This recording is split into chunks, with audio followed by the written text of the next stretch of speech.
Всем привет еще раз, добренького всем утречка. Сегодня мы пораньше вышли погулять, и я решила, перед тем, как буду снимать полный обзор по поводу колясочки, хотела бы, наверное, немножечко ответить на вопросы касательно амортизации, ответить на вопросы касательно ткани, и ответить на вопросы касательно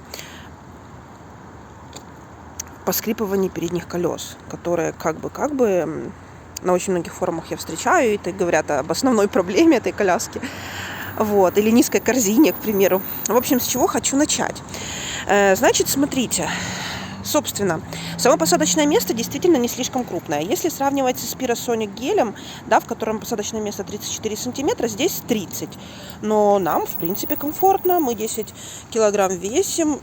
Нам прекрасно, отлично. И я более чем уверена, что вширь он расти больше не будет. Он будет расти в высоту, так скажем, и в костюме нам будет вполне хорошо, да, сынок?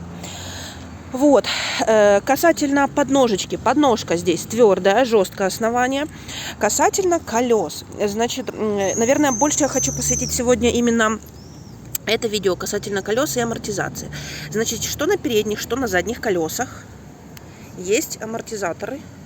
Причем эти амортизаторы действительно работают, и они достаточно мягкие, что и придает мягкость этой коляске. Когда едешь на этой колясочке, кажется, как будто едешь действительно на надувных колесах. Правда, очень мягко. Я могу, наверное, эту амортизацию сравнить из тех колясок, которые у меня были в предыдущих видео, скорее всего, с Genee Crosswork Micro. Действительно, там они тоже более мягкие, хотя там на основной оси амортизаторы. Когда едешь... Я хотела бы, чтобы вы посмотрели, и амортизаторы, видите, они пружинят прям. Они действительно пружинят. Едет она очень бесшумно, вообще бесшумно. Те, кто писал на форумах касательно того, что после первой прогулки мы выехали и уже скрипят передние колеса. Давайте быть откровенными и честными, это могли написать люди в двух вариантах.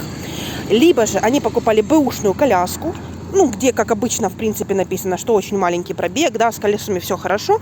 Либо же они ездили по песку. Да, действительно, если вы едете по песку мелкому, по мелким камешкам, может быть, действительно может такое быть, что забивается в амортизатор через небольшие дырочки, забивается песочек, и действительно может давать какой-то скрип. Опять. Но, ребят, давайте будем откровенными. Коляска не дешевая. В этом цвете, а их, по-моему, 4 цвета. Это розовый, бежевый, хаки, лазурный и синий. 5, по-моему, цветов. Именно этой колесной базы, именно с серебряной базы.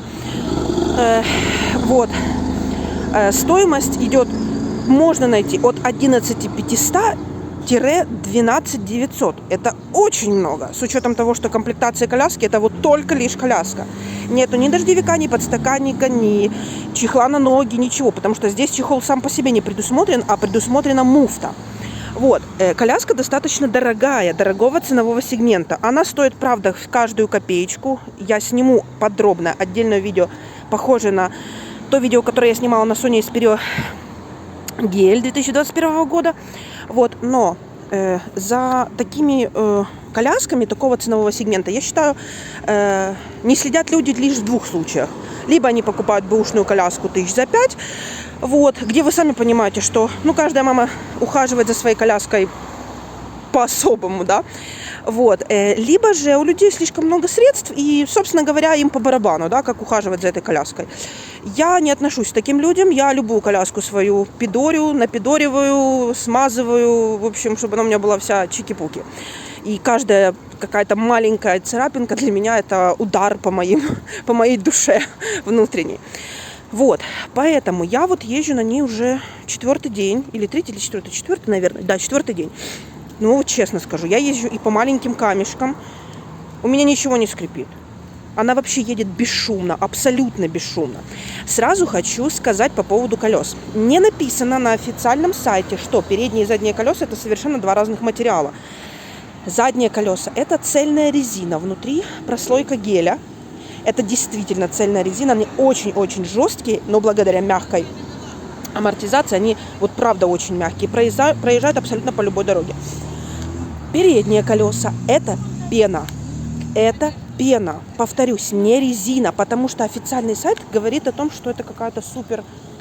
Ваша новая коляска. Да, как обычно. Я маленький. Тебе котик. Сори, нас перебили, нас уже все знают, наверное, во дворе и вообще на всем районе, что мы очень часто меняем коляски. Вот, это, конечно, смешно, но правда, я колясочный маньяк, я себя называю. Так вот, вернемся к колесам. Колеса Эва передние, это действительно пена, ну, их Эва, пена, неважно, как их называют. Вот, кстати, отвлекусь, смотрите, мы абсолютно нормально съезжаем по дорожке и абсолютно точно так же, смотрите, очень легко. Я поднимаю. Знаете, я вам хочу сказать, что... Причем я одной рукой это делаю.